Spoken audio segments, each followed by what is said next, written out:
नमस्कार। कक्षा 6 से 12 के इतिहास के मिक्स प्रश्नों की सीरीज़ के अंदर ये हमारा अगला बिंदु है। देखिए, इसमें पहला प्रश्न है, बक्सर की लड़ाई 1764 में मीर कासिम का साथ किन किन शासकों ने दिया था।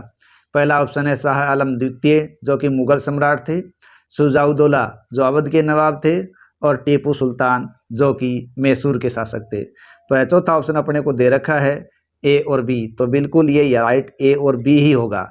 यानी 1764 23 अक्टूबर 1764 को बक्सर का युद्ध हुआ था, जिसमें बंगाल के नवाब मीर कासिम, अवध के नवाब शुजाउद्दौला और मुगल सम्राट शाह आलम की संयुक्त सेना ने अंग्रेजी सेना का मुकाबला किया था। अंग्रेजी सेना हेक्टर मुनरो के नेतृत्व में आई थी, लेकिन अंग्रेजों ने इस युद्ध में इन तीनों की संयुक्त सेना को हरा दिया और इस वजह से अंग्रेजों का दिल्ली के लिए मार्ग प्रशस्त हो गया। बक्सर के युद्ध में अंग्रेजों ने भारतीयों पर अपनी सैनिक श्रेष्ठता को साबित कर दिया था। ध्यान रहे, इससे पहले 1757 में प्लासी का युद्ध हुआ था। अंग्रेज वो जीते थे, लेकिन वो उनकी कूटनीतिक जीत थी, लेकिन अब ये इनकी सैनिक श्रेष्ठता का सबूत था बक्सर का युद्ध 1764। नेक्स्ट, बंगाल में द्वैध शासन प्रणाली की समाप्ति किसने की। देखिए, जब 1764 को बक्सर का युद्ध हुआ, तो उस बक्सर के युद्ध के बाद 1765 में रॉबर्ट क्लाइव के द्वारा बंगाल में द्वैध शासन लगाया गया था। और द्वैध शासन के इस रूप में क्या था कि बंगाल की जनता के लिए दो शासक बन गए थे। एक तो बंगाल का नवाब उनका शासक था, दूसरा ब्रिटिश इंडिया कंपनी भी उनकी शासक थी। तो यही शासन प्रणाली, जिसमें जनता एक और शासक दो थे, द्वैध शासन प्रणाली कहलाई। लेकिन 1773 का जब रेगुलेटिंग एक्ट आया, उसके द्वारा वॉरेन हेस्टिंग्स ने इस प्रथा को हटा दिया। इस प्रकार बंगाल में द्वैध शासन को वॉरेन हेस्टिंग ने समाप्त किया। नेक्स्ट है, बंगाल में स्थायी बंदोबस्त किसने लागू किया। तो यह है Lord Wellesley, Lord Dalhousie, Lord Cornwallis, Lord Ripon. तो यहाँ सी ऑप्शन सही होगा, लॉर्ड कॉर्नवालिस। देखिए, लॉर्ड कॉर्नवालिस है, उसने 1793 के अंदर बंगाल में स्थायी बंदोबस्त लागू किया था। स्थायी बंदोबस्त इसलिए कहलाया क्योंकि भू राजस्व की जो प्रणाली उसने लागू की थी वो 10 साल के लिए स्थायी थी, इसलिए इसे स्थायी बंदोबस्त कहा गया।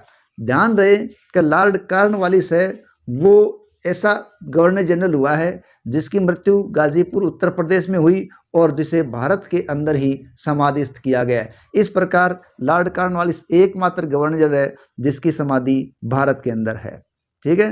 नेक्स्ट अपना प्रश्न है, बंगाल का प्रथम गवर्नर जनरल कौन था। देखिए, बंगाल का जो प्रथम गवर्नर जनरल था वो था वॉरेन हेस्टिंग्स। ठीक है।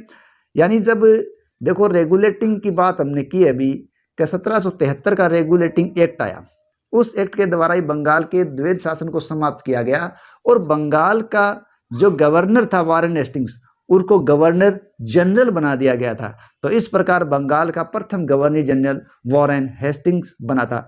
एक और बात बताता चलूं कि वॉरेन हेस्टिंग्स भारत आने वाले गवर्नर जनरलों में एकमात्र गवर्नर था जिसको ब्रिटेन पहुंचने पर महाभियोग का सामना करना पड़ा था। नेक्स्ट, भारत का प्रथम गवर्नर जनरल कौन था। देखिए, अभी ऊपर पढ़ा हमने वो बंगाल का प्रथम गवर्नर जनरल है, लेकिन अब भारत का प्रथम गवर्नर जनरल हमसे पूछा जा रहा है। 4 ऑप्शन है अपने पास, Lord Ripon, Lord Canning, Warren Hastings और लॉर्ड विलियम बेंटिंग। ठीक है। अब 4 ऑप्शनों के अंदर ध्यान दें कि लॉर्ड विलियम बेंटिंग है वो यहाँ सही होगा। देखिए, 1833 का जब अधिनियम आया, उस अधिनियम के अंतर्गत जो बंगाल का गवर्नर जनरल था अब उसको भारत का गवर्नर जनरल बना दिया गया था और 1833 के अधिनियम आने पर लॉर्ड विलियम बेंटिंग यहाँ के गवर्नर थे, इसलिए वो भारत के प्रथम गवर्नर जनरल बने। नेक्स्ट, सहायक संधि पर हस्ताक्षर करने वाला पहला शासक कौन था। देखिए, सहायक संधि है उस पर सबसे पहले हस्ताक्षर हैदराबाद के निजाम ने की थी। अब यहाँ सहायक संधि क्या है। देखो, सहायक संधि एक इस प्रकार की संधि थी जिसके अंतर्गत अंग्रेजों ने बिना कोई रुपया खर्च किए अपनी सेना को भारतीय राजाओं के यहाँ छोड़ रखा था, सिर्फ उनकी सुरक्षा के नाम पर। तो ये संधि करने वाला पहला क्षेत्र था हैदराबाद। देखिए सहायक संधि है, उसका जनक फ्रांसीसी गवर्नर डुप्ले को माना जाता है, लेकिन इसको सही रूप से क्रियान्वित करने वाला व्यक्ति था वेलेस्ली। ठीक है, नेक्स्ट, निम्नलिखित में से किस युद्ध में फ्रांसीसियों की निर्णायक हार हुई थी और अंग्रेजों की सर्वोच्चता स्थापित हो गई थी? देखिए भारत के अंदर यूरोपीय कंपनियां जैसे जैसे आती गईं, वैसे वैसे इन यूरोपीय कंपनियों के बीच प्रभुत्व को लेकर संघर्ष चलते रहे। तो फ्रांसीसी जो भारत के अंदर आए थे वो सबसे पहले आए थे। ठीक है, पुर्तगाली सबसे पहले आए थे, फ्रांसीसी बाद में आए थे, लेकिन फ्रांसीसियों को जल्दी ही जाना पड़ा। और वो युद्ध कौन सा था? वो युद्ध था वांडीवास का युद्ध। कौन सा युद्ध है? वांडीवास। देखिए फ्रांसीसियों और अंग्रेजों के बीच जो संघर्ष लड़े गए, जो युद्ध लड़े गए, वो कर्नाटक युद्धों के नाम से जाने गए थे। तो ये कर्नाटक युद्ध 3 हुए थे। तो तीसरा जो कर्नाटक युद्ध हुआ था वो 1757 से 1773 तक चला था। कितना चला? 1757 से 1763 तक, 57 से 1763 तक चला था।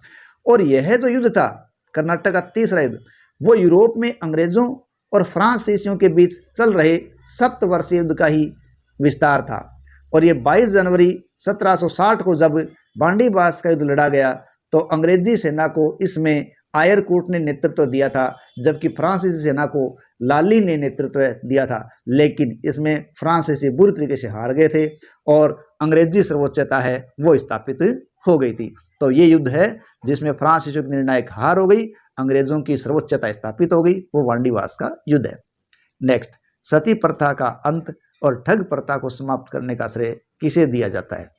देखिए 1833 का जो रेगुलेटिंग एक्ट आया था, उस एक्ट के तहत विलियम बेंटिंग है वो भारत के प्रथम गवर्नर जनरल बने थे और उन्हीं गवर्नर जनरल के समय कई प्रथाओं को समाप्त किया था और उन्हीं के अंदर सती प्रथा और ठग प्रथा है उनका उन्मूलन किया गया था। तो वो गवर्नर जनरल है लॉर्ड विलियम बेंटिंग। नेक्स्ट, राज्यालय या हड़प नीति या गोद निषेध सिद्धांत किसके द्वारा लागू किया गया था? देखिए डॉक्ट्राइन ऑफ लैप्स या गोद निषेध सिद्धांत यह लॉर्ड डलहौजी के द्वारा लागू किया गया था। किसके द्वारा लागू किया गया था? लॉर्ड डलहौजी के द्वारा।